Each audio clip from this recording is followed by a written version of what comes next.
Good morning. काफी दिनों बाद वीडियो डाल रहा हूँ, बीच में तबीयत खराब हो गई थी। आज जो हम क्वेश्चन कर रहे हैं वो है थोड़ा डबल मेहनत वाला। इस तरह के जो क्वेश्चन आते हैं इसमें क्या होगा, एक वायर दे देंगे, इनफैक्ट दो वायर दे देंगे और उन वायर की लेंथ का रेशियो, क्रॉस सेक्शन एरिया का रेशियो, मतलब कुछ ना कुछ ऐसा देंगे जिससे आपको निकालना पड़ेगा पहले तो रेजिस्टेंस। उस रेजिस्टेंस के थ्रू फिर आपको पावर निकालनी पड़ेगी, इसलिए यहां पर डबल मेहनत लगेगी। इस क्वेश्चन को बड़ा ढंग से पढ़ना, क्योंकि इसी में चेंजेस लाके बहुत सारी चीजों को वो चेंज करते हैं। ऑप्शन कई बार यही रहते हुए भी आंसर बहुत अलग अलग आते हैं। Two wires A and B of same material, material same रखा हुआ है मतलब रेजिस्टिविटी सेम है, एंड क्रॉस सेक्शन एरिया मतलब ए भी सेम है।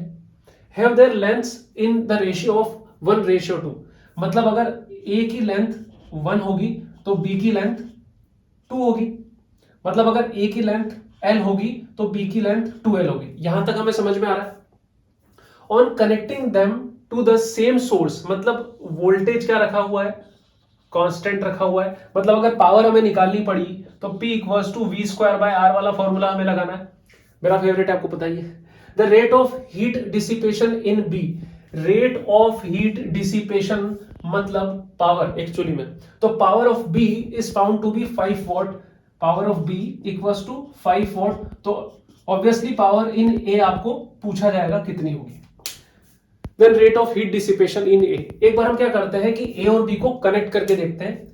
ये ए है जिसकी लेंथ एल है, इसको आपने वी वोल्टेज के सोर्स से कनेक्ट करा। दूसरा है बी जिसकी लेंथ 2L है, इसको आपने कनेक्ट करा उसी वी वोल्टेज के सोर्स से, क्योंकि वोल्टेज कांस्टेंट है। क्वेश्चन को एक बार ही पढ़ा है हमने और वहां पर भी आपको क्वेश्चन को एक बार ही पढ़ना है, वरना जबरदस्ती में हर क्वेश्चन को 2 बार 3 बार पढ़ के जितने नंबर ऑफ क्वेश्चन है उसको दूरे कर लोगे आप, तो टाइम आधा रह जाएगा। तो यहां पर L लेंथ है, V वोल्टेज से कनेक्ट किया, और इसमें भी 2L लेंथ है और V वोल्ट से कनेक्ट किया। तो B वाला ये है, पहले मैं लिख देता हूं यहां पर कितनी पावर जनरेट हो रही है, 5 वोल्ट पावर जनरेट हो रही है। अब हमें पावर का जो फॉर्मूला पता है वो वोल्टेज और रेजिस्टेंस में पता है। वोल्टेज हमने दोनों साइड का V ही माना, कोई इशू वाली बात नहीं है, लेकिन रेजिस्टेंस चेंज हो रहा होगा उस वजह से पावर चेंज हो रही होगी। तो हम रेजिस्टेंस निकाल लें तो बहुत ही बढ़िया रहेगा। रेजिस्टेंस निकालने का फॉर्मूला क्या होगा, देखो वोल्टेज सेम है ना, तो रेजिस्टेंस के चेंज से ही पावर का चेंज आएगा। तो रेजिस्टेंस का फॉर्मूला क्या होता है, R is equal to rho L by A. अब यहां पर रो और ए कांस्टेंट है, ये दोनों ही कांस्टेंट है, तो R प्रोपोर्शनल टू क्या हो गया, L हो गया। तो जिसकी लेंथ L है उसका रेजिस्टेंस अगर R है तो जिसकी लेंथ 2L होगी उसका रेजिस्टेंस कितना होगा, 2R होगा। इसकी लेंथ L है तो मान लो इसका रेजिस्टेंस अगर R है तो इसकी लेंथ 2L होने पे इसका रेजिस्टेंस 2R हो जाएगा। ठीक है, तो P इक्वल्स टू होता है V स्क्वायर बाय R। क्योंकि वोल्टेज कांस्टेंट है दोनों साइड, इसलिए P इनवर्सली प्रोपोर्शनल टू क्या हो जाएगा, R। मतलब जो बिहेवियर आप R के साथ करोगे उसका अपोजिट पावर के साथ होगा।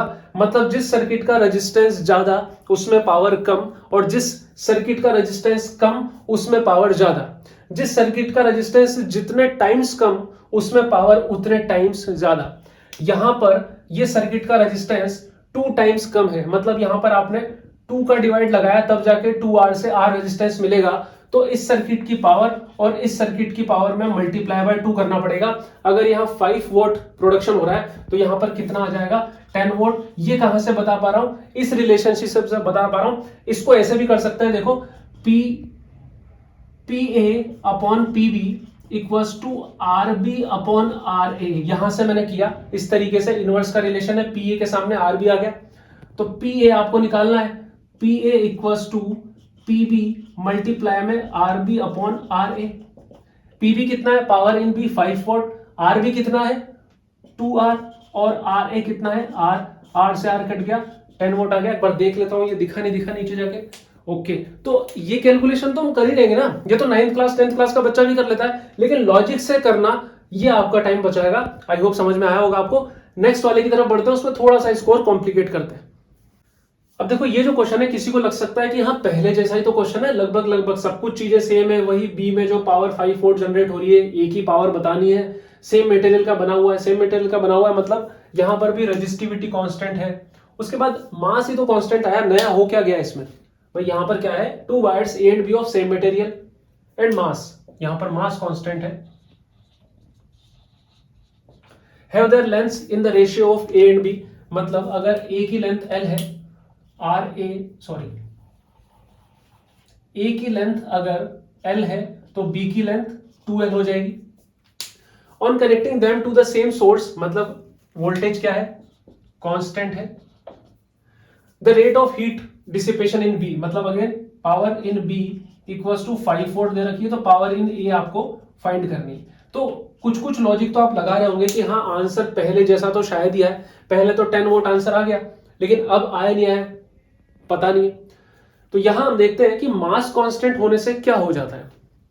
देखो, जब आपसे ये बोला जाए, बड़े ध्यान से समझना इस चीज को, कि एक वायर है जिसकी लेंथ L है और एक दूसरा वायर है जिसकी लेंथ 2L है, तो हमें ज्यादा सोचने की जरूरत नहीं होती है। यहां पर क्या होता है कि आपके पास एक मतलब कोई नेसेसिटी नहीं है कि मटेरियल जो है आपके पास लिमिटेड है, मतलब अमाउंट जिससे वायर बनाना है, भाई वायर मेटल से बनता है, तो यहां पर मेटल अनलिमिटेड था आपके पास। कि आपने क्या किया कि ये जो L लेंथ का वायर है इसका क्रॉस सेक्शन एरिया भी A रख लिया, और ये वाला जो वायर है इसका क्रॉस सेक्शन एरिया भी A रख लिया।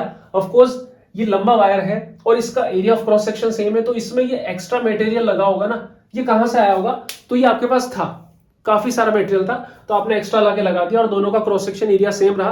पिछला क्वेश्चन, तो इस केस में क्या होगा कि इसका अगर रेजिस्टेंस R है तो इसका रेजिस्टेंस क्या होगा, 2R होगा। लेकिन क्या है कि यहां पर क्या दिया है कि आपके पास मास फिक्स है, अगर कोई वायर लंबा है या कोई वायर छोटा है, दोनों का मास, दोनों का अगर वेट आप करोगे तो सेम आएगा, दोनों का मटेरियल की क्वांटिटी फिक्स है। आपके पास मटेरियल फिक्स था, आप चाहो तो उससे लंबा वायर बनाओ, आप चाहो तो उससे थोड़ा कम लंबा वायर बनाओ, ये यहां पर थोड़ा कांस्टेंट है। अब इस चीज को समझना कि जब आपने पहले ये L लेंथ का वायर बनाया जिसका क्रॉस सेक्शन एरिया A था, अब आप चाहते हो कि 2L लेंथ का मैं वायर बनाऊं, तो आपने वो कहावत सुनी होगी कि तेल तो तिल्ली में से ही निकलता है, गांव के बड़े बूढ़े बोलते हैं। अगर आपने इसकी लेंथ को 2L कर दिया तो इसका cross section area definitely A से कम आएगा, क्योंकि पतला हो जाएगा ना, मटेरियल तो इसमें से ही खिंच के आएगा। मतलब एक अजीब सी बात है, छोटे बच्चे च्युइंगम से खेलते हैं, खेलते खेलते उसको ऐसे लंबा कर देते हैं, तो जब वो लंबा करते हैं तो पतली भी हो जाती है। वही कंसेप्ट है कि जब इस वायर को पतला करोगे, मतलब स्ट्रेच करोगे लेंथ को 2L करने के लिए, तब इसका क्रॉस सेक्शन एरिया A से कम होने वाला है। कितना कम होने वाला है, अगर लेंथ को 2L कर दिया तो ये आधा होने वाला है। अच्छा, मुझे कैसे पता पड़ा कि अगर लेंथ को 2L कर दिया तो एरिया A/2 हो गया, ऐसे तो लेंथ को 3L कर देते तो एरिया A/3 हो जाता। बिल्कुल सही बात है। ये कहां से आया, देखो मास इज इक्वल टू होता है वॉल्यूम इनटू डेंसिटी। अब डेंसिटी, क्योंकि मटेरियल सेम है, सेम मटेरियल, तो डेंसिटी कांस्टेंट हो गई, इसको हटा दो यहां से, तो मतलब मास प्रोपोर्शनल टू वॉल्यूम। अब क्योंकि मास कांस्टेंट है, ये बोला हुआ है, तो वॉल्यूम कांस्टेंट होगा। यहां से क्या लिख सकता हूं, अगर मास कांस्टेंट है तो मैं सीधा सीधा लिख सकता हूं कि वॉल्यूम भी क्या होगा, कांस्टेंट होगा। वॉल्यूम होता है एरिया इनटू लेंथ। वॉल्यूम की डायमेंशन क्या होती है, मीटर क्यूब, तो एरिया की होती है metre square, length metre cube, तो एरिया इनटू लेंथ कांस्टेंट रहेगा। मतलब पहले वाला A1L1 इक्वल्स टू A2L2 रहने वाला है। A1L1 करोगे तो यहां पर तो L आ रहा है, यहां पर क्या हुआ, लेंथ को क्या कर दिया, 2L कर दिया, तो एरिया को क्या करना पड़ेगा, A/2 ही करना पड़ेगा ना, तब तो 2 से 2 कटेगा। तो ध्यान रखना, जब भी ऐसा क्वेश्चन आए जहां पर ये बोला जाए कि मास कांस्टेंट है, तो वहां पर आप अगर लेंथ को डबल कर रहे हो तो एरिया ऑफ क्रॉस सेक्शन आधा करना पड़ेगा। जिस टर्म का मल्टीप्लीकेशन लेंथ के साथ कर रहे हो, उसी टर्म का डिवाइड आपको एरिया के साथ करना पड़ेगा। तो इसमें होगा क्या, इसमें यह होगा कि रेजिस्टेंस पे दो तरह की मार पड़ेगी, दुगना लगान देना पड़ेगा उसको। यहां पर दुगना लगान वाली बात आ गई कि लेंथ तो बड़ी ही बड़ी, एरिया ऑफ क्रॉस सेक्शन और कम हो गया। जैसे इसका रेजिस्टेंस में निकालूं, R equals to rho L by A है, ये R1 ले लेता हूं मैं, और इसका रेजिस्टेंस अगर मैं निकालूं तो रो L कितना हो गया 2L, और A/2 तो कितना आ गया 4 रो L बाय A। अगर इसके रेजिस्टेंस को R बोलूं तो इसके रेजिस्टेंस को मुझे 4R बोलना पड़ेगा। कहने को इसकी लेंथ ट्वाइस ही है, कहने को लेंथ ट्वाइस है, लेकिन अगर इसका रेजिस्टेंस RA अगर R है तो R भी कितना हो जाएगा, 4 टाइम्स ऑफ R हो जाएगा। ये आपने अपने सामने देखा है, सीधी सी बात है, इसका रेजिस्टेंस 4 टाइम है, इसका रेजिस्टेंस R टाइम है। अब इनको क्या किया है, सेम वोल्टेज से कनेक्ट किया है। इसको मैं मिटा दूं एक बार यहां से, क्योंकि फिर नीचे में लिख नहीं पाऊंगा, इसको देख लो एक बार, मैं मिटाने जा रहा हूं। तो इसका रेजिस्टेंस जो है R है और इसका रेजिस्टेंस 4R है। B है, वो B को किससे कनेक्ट किया, इन भाई साहब को कनेक्ट किया 4 वोल्ट, मतलब सेम वोल्टेज से, और इसको भी कनेक्ट किया सेम वोल्ट से। अब देखो यहां पर थोड़ी सी कलाकारी बताने की जरूरत है, ये मोटा होगा थोड़ा सा, इसकी लेंथ कम है ना, पहले नहीं बनाया था मैंने ऐसा, ये मोटा है तो ये पतला हो गया। इसका रेजिस्टेंस R है, इसका 4R है, वोल्टेज सेम है तो P equals to V square by R। पहले तो नॉर्मली कर रहा हूं, वोल्टेज जब कांस्टेंट है तो P इनवर्सली प्रोपोर्शनल टू क्या हो गया R। इसका रेजिस्टेंस इससे डिवाइड बाय 4 करने पे आ रहा है तो इसकी पावर मल्टीप्लाई बाय 4 करने पे आएगी। इसमें पावर कितनी जनरेट हो रही है 5 वोल्ट, तो इसमें पावर कितनी हो जाएगी 20 वोट। या आप पूरा का पूरा मैथमेटिक्स लगा के कर लो कि P इक्वल्स टू, करके बताऊं, पहले भी मैंने ऐसे ही कर दिया तो करके बताता हूं एक बार को। इसकी पावर निकाले पहले यहां से, PB equals to V square upon R कितना है 4R, तो वी स्क्वायर इक्वल्स टू कितना हो जाएगा 4R इंटू PB, मतलब 5 से मल्टीप्लाई यानी कि 20R।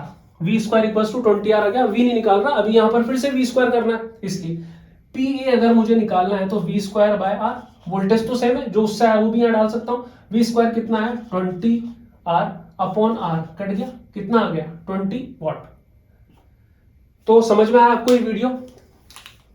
काफी मेहनत लगती है सोच सोच के वीडियो बनाने में कि कैसे छोटा वीडियो बनाऊं और एफिशिएंटली उसको डिलीवर कर सकूं। तो आप लाइक जरूर करा करें, सब्सक्राइब करें और शेयर जरूर करें। और नीचे जो आपके बहुत अच्छे अच्छे कमेंट आते हैं उनको पढ़ के बहुत अच्छी मोटिवेशन आती है मुझे, सच बताया, मतलब आपका एक कमेंट मेरे लिए बहुत मायने रखता है। मैं पढ़ता हूं सारे कमेंट्स को। तो थैंक्स फॉर वॉचिंग।